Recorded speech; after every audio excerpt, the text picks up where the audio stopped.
Assalamualaikum warahmatullahi wabarakatuh. Salam sejahtera untuk kita semua.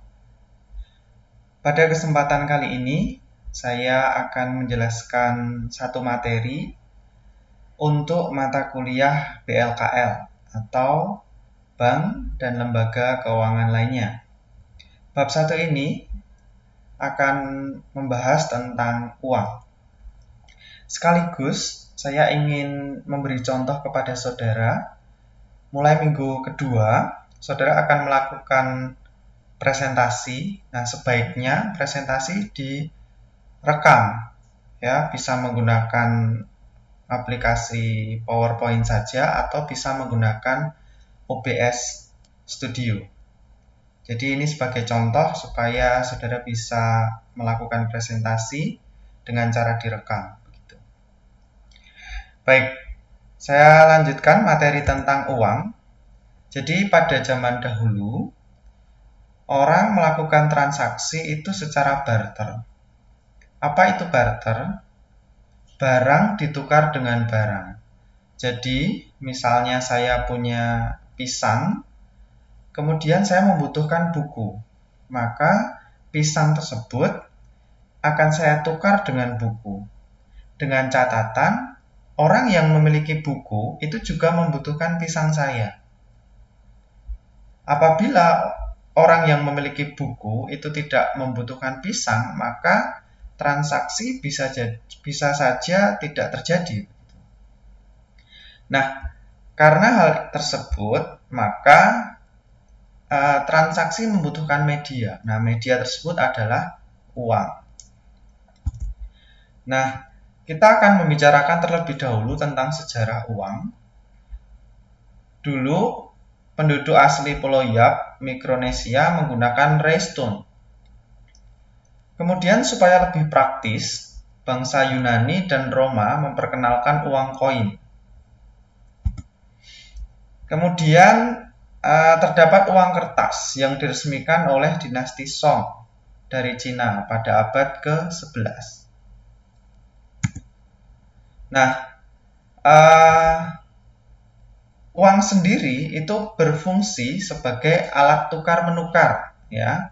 Seperti yang saya jelaskan pada bagian barter tadi, dapat memecahkan masalah ekonomi mikro. Lebih dari itu, uang juga dapat memecahkan masalah ekonomi makro. Penentu tingkat bunga yang akan berpengaruh terhadap tabungan, investasi, dan siklus bisnis. Kemudian jumlah uang yang beredar itu mempengaruhi inflasi. Kemudian nilai tukar antar mata uang atau kurs mata uang yang berbeda untuk perdagangan internasional. Nah, menurut Bruno Hildebrand ada 3 tahap perkembangan perekonomian. Ya, pada zaman dahulu ada perekonomian barter, kemudian menjadi perekonomian uang dan perekonomian kredit. Nah, kita akan fokus pada definisi uang. Uang adalah sesuatu yang diterima secara umum yang digunakan para pelaku ekonomi sebagai alat pembayaran dari transaksi ekonomi yang dilakukan. Untuk mendefinisikan uang, kita juga bisa melihat dari fungsi-fungsinya. Yang pertama yaitu sebagai alat tukar atau medium of exchange, ya, pengganti barter. Kemudian sebagai satuan hitung untuk memberi nilai pada barang atau jasa tertentu dan membandingkan nilai suatu produk dengan produk lainnya. Misalnya, saya punya mobil harganya 300 juta. Kemudian si Budi memiliki motor harganya 30 juta. Nah, mobil dan motor saya ini diberi nilai nih oleh uang tersebut, ya, 300 juta dan 30 juta untuk motor tersebut. Kemudian juga bisa diperbandingkan. Mobil saya itu 10 kali lipat nilainya dibandingkan motor si Budi yang harganya 30 juta tadi. Kemudian uang itu juga berfungsi sebagai alat untuk menyimpan kekayaan. Ya. Kemudian standar atau ukuran pembayaran di masa depan dan juga sebagai komoditi yang diperdagangkan. Maksudnya apa? Maksudnya adalah mungkin saudara bisa membeli dolar, ya. Jadi kemudian dolar tersebut disimpan dan bisa dijual. Nah, makanya uang itu bisa sebagai komoditi yang diperdagangkan. Kemudian kita akan membahas tentang syarat-syarat umum uang. Yang pertama yaitu diterima secara umum dan mudah dikenali. Yang kedua, nilainya yang stabil. Yang ketiga, penawaran elastis. Yang keempat, mudah dibawa kemana-mana. Yang kelima, tidak mudah rusak atau awet. Dan yang terakhir yaitu mudah dipecahkan dalam satuan kecil. Maksudnya adalah uang itu ada yang pecahan 100.000 ya kalau rupiah, ada 50.000, satuan kecilnya lagi ada 20.000, 10.000 dan seterusnya ya. Kemudian kita akan membahas tentang jenis uang ya berdasarkan bahan atau materialnya. Yang pertama yaitu uang logam. Ada emas, perak, perunggu, kemudian uang kertas. Didiversifikasikan sebagai uang kartal atau uang kertas biasa, bagian dari uang kartal dikeluarkan oleh bank sentral, dan uang giral yang dikeluarkan oleh bank umum. Nah, ini adalah perbedaannya. Uang kartal atau currencies itu diterbitkan oleh bank sentral, sedangkan uang giral atau deposit money diterbitkan oleh bank umum, ya berupa surat-surat berharga, contohnya kartu kredit, cek dan sebagainya. Kemudian jenis uang berdasarkan nilainya. Yang pertama yaitu full body money. Adalah uang yang memiliki nilai yang sama antara nilai sebagai barang, nilai bahan baku disebut juga dengan nilai intrinsik dan nilai sebagai uang. Contohnya adalah koin emas, ONH atau ongkos naik haji. Kemudian ada representatif full body money. Adalah uang yang mewakili dari sejumlah barang atau logam yang nilai logam sebagai barang atau nilai bahan baku sama dengan nilai sebagai uang. Contohnya adalah surat emas yang pernah beredar di Amerika Serikat pada tahun 1933. Kemudian uang juga dapat dikelompokkan menurut tingkat likuiditasnya. Yang pertama yaitu M1. M1 adalah uang kartal yang beredar di masyarakat ditambah simpanan dalam bentuk uang giral atau demand deposit. Kemudian M2.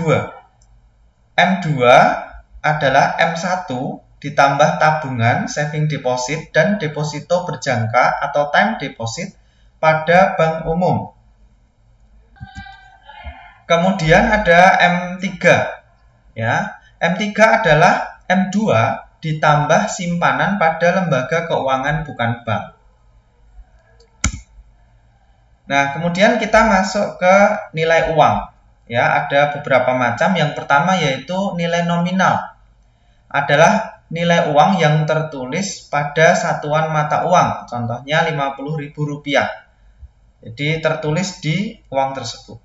Kemudian yang kedua adalah nilai real. Adalah nilai uang yang ditunjukkan dengan kemampuan daya beli atau kemampuan untuk digunakan sebagai alat transaksi. Nah, perbedaan antara nilai nominal dan nilai real adalah nilai real itu meskipun nilai nominalnya sama-sama 50.000, tetapi nilai realnya bisa berbeda. Yang mempengaruhi adalah bisa karena tempatnya, misalnya di Jogja dan di Jakarta. Di Jogja, uang 50.000 itu sudah bisa makan 5 kali. Ya, misalnya dengan nasi, telur, dan minuman. Tetapi kalau di Jakarta, uang 50.000 itu mungkin hanya bisa makan 3 kali dengan komposisi lauk dan minuman yang sama. Jadi nilai realnya berbeda. Kemudian juga terpengaruh dengan waktu. 10 tahun yang lalu, 50.000 itu mungkin terasa besar karena bisa untuk beli mungkin 10 kg beras. Tetapi sekarang 50.000 itu bisa terasa lebih sedikit karena untuk membeli beras hanya dapat 5 kg misalnya. Kemudian saya lanjutkan, ada nilai intrinsik adalah nilai bahan baku uang, yaitu nilai bahan baku yang digunakan untuk membuat satuan mata uang. Kemudian nilai eksternal uang adalah nilai tukar antar mata uang atau kurs mata uang. Nah, kita sekarang masuk ke teori permintaan uang, teori klasik. Rumusnya adalah MD plus MT, MD sama dengan MT plus MJ. Maksudnya adalah MD itu adalah jumlah permintaan uang, MT itu adalah motif transaksi, dan MJ adalah motif berjaga-jaga. Artinya jumlah permintaan uang itu adalah penjumlahan dari motif transaksi dan motif berjaga-jaga. Jadi menurut teori klasik ini, orang itu membutuhkan uang karena memiliki motif untuk bertransaksi dan motif untuk berjaga-jaga. Kemudian teori yang selanjutnya dari John Maynard Keynes. Nah, ini ketambahan satu, yaitu motif spekulasi. Jadi permintaan uang itu berdasarkan orang memiliki motif transaksi, kemudian motif berjaga-jaga, dan yang terakhir yaitu motif spekulasi.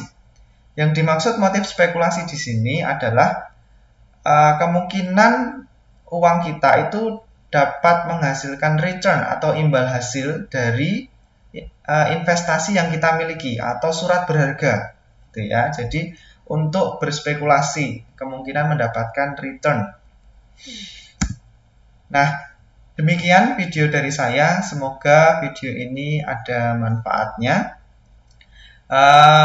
Selanjutnya untuk bab 2 dan seterusnya, ini adalah tugas saudara untuk membuat presentasi. Saya harapkan saudara bisa membuat presentasi menggunakan video seperti ini. Presentasinya tidak harus pakai kamera yang terlihat wajah saudara. Kalau bisa terlihat tentu akan jauh lebih bagus. Tetapi misalnya hanya layar presentasi saja itu tidak masalah. Jadi hanya menggunakan PowerPoint saja itu juga sudah oke.